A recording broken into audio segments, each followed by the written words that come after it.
Welcome everyone for the second CNSL Meet 2021. So as Professor Nilma was saying, this started as a regular annual meeting of my lab some years ago. It was more like annual review and also a kind of little festival where you just celebrate, have fun, eat stuff and all that. But last year, because of COVID, we had to go online.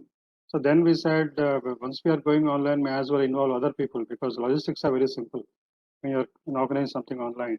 So we had people from outside, similar labs doing similar work, similar interests. So we all had there was a interesting workshop. Now this year, because of association with the Complex Systems Center, right, we had even bigger participation and we are hoping to grow this into a more regular workshop over the years. Right, maybe we'll even change the name to something like Computational Neuroscience Workshop. The thing is, the main motivation of this workshop is to create an ecosystem of people coming from different interdisciplinary fields related to neuroscience.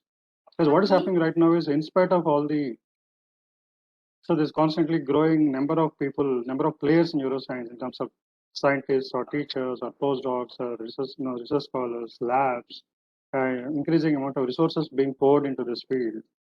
The basic problems of neuroscience, basic brain disorders, neurological and neuroscience, psychiatric disorders, still remain unsolved, incurable. I mean, you can offer palliatives, you can prolong the disease, you can, and so on and so forth. But there's nothing like a proper cure, which is other than infectious diseases, right? Diseases like schizophrenia, or Alzheimer's, or Parkinson's. There's nothing like a cure, which is very unfortunate because the amount of activity going on in neuroscience is just humongous all over the world. So there is a growing awareness and feeling that if you take a more interdisciplinary approach, not work exclusively using a single tool like neuroimaging or electrophysiology or behavior, etc., but bring all these things together and build a solid theory, just like what we have done in physics. For example, the Newtonian evolution hasn't occurred yet in neuroscience, right? Now, let's face it. So if you can bring about that kind of a fundamental shift, then maybe that will lead to a solid applications in clinical neuroscience. So in this workshop, we'll try to bring together the basic neuroscience people and neurotech people because we are partnering with the neurotech community, international community. And hopefully, as the ecosystem grows, this community grows, we'll be able to have an impact clinically. This time, in the workshop, we have 6 international speakers and 8 national speakers, about 30 abstracts, and about 280, or it's increasing every day, participants. So the lab, little bit about the lab, because traditionally we've been doing this as a review of the lab's activity. So our goal is to develop, like I said, if you develop a solid theory consisting of simplified brain models, simplified mathematical models of the brain, just like what you have in physics and engineering, right? And it should be able to give better insight into brain function, build more solid theories, and also leading to good applications. So we want to embody all this theory into a single model, right? A simplified model of the whole brain, and develop applications in both, engineering world and in medicine, in neurology and neuropsychiatry, using such model. We call this the mesobrain model, but we plan to build, where we are building parts of this, right, in different contexts, and then we'll assemble all this to construct a whole brain model. So, so labs alumni are have moved out and well settled into lots of different good schools, NIH, University of California, San Diego, and Pragati used to be at UCSD. She's now got a faculty position at IIT Kanpur, and she'll be moving back to India this year. Alekia used to be at Cambridge, she moved to Oxford, and latest graduate, Vignan, has moved to EPFL Lausanne in Switzerland, working in Blue Brain project. So we have national collaborators, international collaborators, Bakuraju, Nilma, Ayan, Ananta, Sayan, right, and lots of international collaborators, and even industry collaborators. It's also growing with the contact with the neurotechnology community.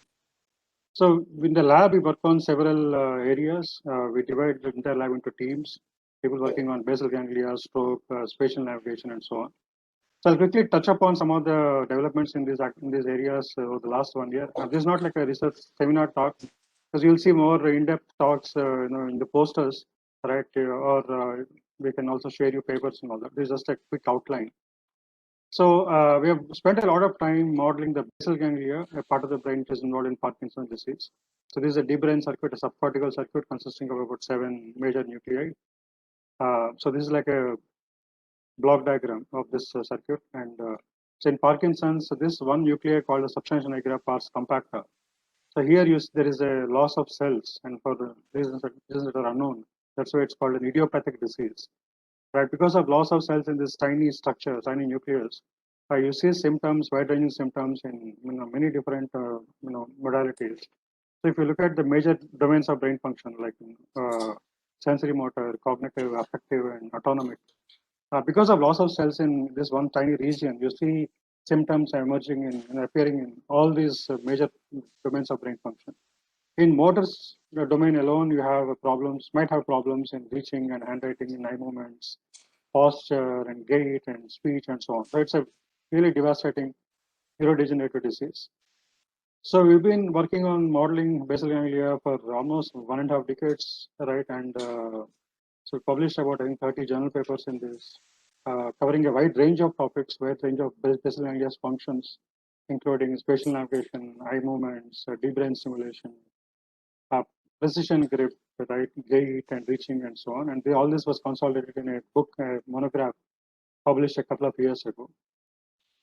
So last year, Vignan's thesis, we looked at another question, that is, why do these cells die in the first place? Until then, we said, okay, these cells die and therefore you have all these symptoms, but why do you have the symptoms? That was the question we addressed before. But Vignan's thesis, we asked even more fundamental question, why do these cells die in the first place? One of the main take-home lessons of his Vignan's thesis is that because of energy deficiency, metabolic deficiency occurring at multiple levels, right, subcellular, cellular, and network levels, right? You see all these symptoms, all these manifestations at all these levels occurring. And he was able to show with very detailed computation models that the root cause is energy deficiency. Other things are manifestations. And this is like underlying thread of the underlying pathology of Parkinson. So one of the things we are doing now is to develop a kind of a modeling-based framework for treating Parkinson disease. That is, instead of just looking at something EPDR score, which is a very subjective, right, very somewhat too coarse. Right, we want to take clinical data, like get data from gait, data from speech, and things like that. Put that data into the computation model, extract some meta-parameters, and then profile the patient in terms of the meta-parameters. Then use that kind of a customized patient model, right, computation model to develop patient-specific treatment methodology. So the last year we've been trying to develop a canonical model of basal ganglia, with which a single model with which you can explain wide variety of functions, including sequence generation, memory, and things like that. The other major area is modeling hippocampus and spatial navigation. So hippocampus is a part of the brain which is involved in memory functions and also spatial navigation functions. So spatial navigation functions have become popular with this Nobel Prize, which was awarded in 2014 to two groups, John O'Keefe in US and the Norwegian couple May-Britt Moser and Edward Moser, for their respectively for the discoveries of place cells and grid cells. You'll see some posters on these interesting developments in the workshop. So we began effort on this, and we published a series of papers on trying to develop a unified model which can explain a wide variety of spatial cells, hippocampal spatial cells, or in a single model. We had a very good success in this effort. So now we are using ideas from deep learning and deep networks and others, combining with our more what we have done before, like oscillators and all that. And so Azra is working towards a PhD thesis on this. And we're also collaborating with Mayank Mehta in UCLA. So Ayan Mukherjee, who is a physicist, a string theorist in our physics department at IITM, he's been helping us, in using some of the mathematical models of spherical harmonics to explain 3D navigation. So we got a lot of interesting theoretical results in that. Ayan is also exploring application of ideas from quantum mechanics to construct some kind of wave function of hippocampus. I really don't fully understand what that is, but we are making progress and it's very exciting. So one of the applied problems where we can apply all these models of spatial navigation is Alzheimer's. So Alzheimer's patients not only have memory problems, they also have spatial navigation problems because both are conducted by the same structure in the brain, hippocampus. So any damage there will cause deficits in both spatial navigation and memory, right? So we want to use some of these models to develop maybe rehabilitative methods for Alzheimer's patients. The other area is stroke and rehabilitation. This work is being funded by a large government project and which is partly funded by TCS. We are collaborating with IIT Hyderabad, NIMHANS, and Sri Chitra in Trivandrum. So this project aims to combine computational modeling, neuroimaging, and virtual reality-based gaming, right, to develop a comprehensive rehabilitative framework for stroke patients. So Sundari is working on a thesis for the modeling part, and also some gaming work is being done by Ashwin and Divya and others. So we have a package of 4 games, and which we'll be using this game package for clinical studies. Clinical studies will be starting hopefully by early September. And another area is modeling neuronal oscillations. The brain is full of oscillations. I mean, so although there's a lot of success recently in using deep networks for explaining, functional data, functional imaging data. So these networks can be mapped onto time averaged responses of brain. They don't capture oscillations. If you want to capture oscillations, obviously you need to have oscillators. So we have been working on this for the last about 4 years or so. Deepine is working on his cases in this area. So we're using networks of half oscillators, especially when you express these oscillators in the complex variable domain. We have lots of interesting theoretical developments coming up. So we have used these models to model multi-channel EEG data, and we are getting the EEG data from sleep, different states of sleep, from Sujit Vijayan at Virginia Tech. And we have got very interesting results. I think we have even a poster on this today in the workshop. We are also using these networks to model locomotion rhythms, which you find in animals. So we want to use this to model, to drive robots. So some of this work was done by Shreyas Sandilya. Okay, so that kind of.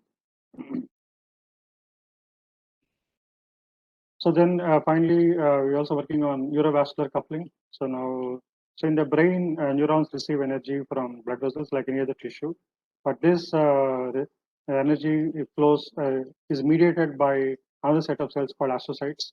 And so there is the 3 systems working together in making sure that energy is delivered to the neurons at the right time. Now we have done a lot of models in this area for over the last 10 years. But most recently, last year, we have developed something called artificial neurovascular networks. We developed very detailed biophysical models, but it's very hard to get an insight into what's happening if you have a very large and complex model, which has too many details. So we're able to compress all that to something really essential and really minimal model. The last year, Bhadra is working for a thesis on this. And so in this, there is a neural network which is fed by energy coming from a vascular network. Just as neural network is trained to minimize output error, the vascular network is also trained to minimize output error. So it decides how much energy to give to which neuron so that output error is minimized. So the vascular system participates in neural learning, right, because it also learns. So this gives rise to lots of interesting biological hypotheses, which can still have to encourage people to perform experiments to verify some of these ideas. But I think we have a couple of posters in this area, you can look at it. So then we also developed something called a flip-flop neuron, which is inspired by the flip-flops of electrical engineering. And these are similar to LSTM neurons, which are very powerful for sequential processing in deep learning area, AI deep learning. And the flip-flop networks are, we found them to be able to perform better than LSTM networks and RNNs with LSTMs. So Vigneshwaran here is working on some of these models. And we also have developed in the lab as a common script for Indian languages called Bharati script, which has nothing to do with neuroscience. It's a totally different kind of area of work. I've been doing a lot of work in this area also. Vikram is doing a lot of work in this. We also partly funded by TCS. For one part of this is to develop a kind of a sign language, not a sign language, but a finger spelling system, which can be a part of the Indian sign language system. And TCS is funding part of this. So road ahead, so main thing is to have 2 main objectives. One is theoretical, one is more practical in the sort of near term, not very short term. But so to develop a comprehensive theory of brain function in terms of oscillations. So literally we want to rework entire neural network theory in terms of oscillators. We made a good start. We were able to develop a deep oscillator network. Deepine is working on this. And it can be trained just like in a deep network. And all the oscillators are complex variable oscillators, Hopf oscillators. Then in terms of practical application, we want to develop and embody all these different models in a robotic implementation or realization. So where we combine our work on spatial navigation, reaching, and locomotion, all that to create an embodiment in terms of a robotic realization. This is the plan for the next 4 or 5 years.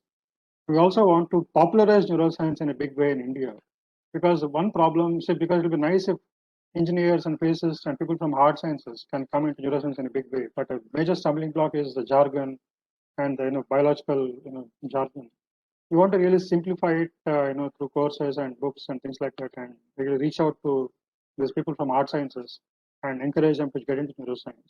We even want to do school activities where you even approach their kindergarten children, help them, encourage them to make some, right, use Clay-Doh and all that to make models of neurons and brain and things like that. So we have lots of plans in that area. The long-term vision is to create this kind of ecosystem where people from different communities, different allied sciences of neuroscience come together and help to create a solid brain theory, simplified brain theory, and use that to develop applications, startups and things like that. So Jai Hind, and again, welcome once again to the workshop. Hope you enjoyed. Lots of talks. About, I think, 280 participants, and that's a good number, growing every year. So that's all from me. Jai Hind, and welcome to the workshop once again.